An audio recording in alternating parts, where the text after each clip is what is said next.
दुनिया भर के ज़हीन लोगों को अपने मुल्क में बसाने का मिशन। UAE एक कामयाब माशरा बनाने पर अमल पैरा। 16,456 ज़हीन अफराद को मुमलिकत में रिहाइश के लिए गोल्डन वीज़े जारी कर दिए गए हैं।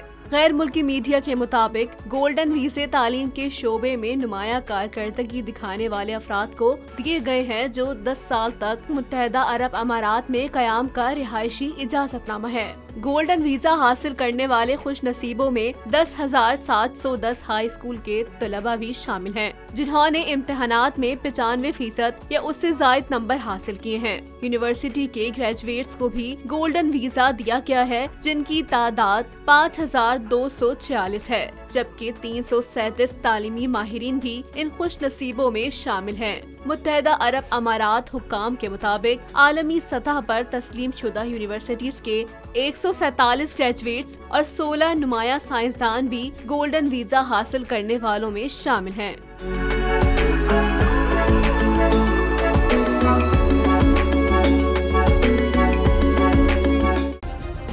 सब्सक्राइब करें और बेल दबाएं ताकि कोई खबर रह न जाए।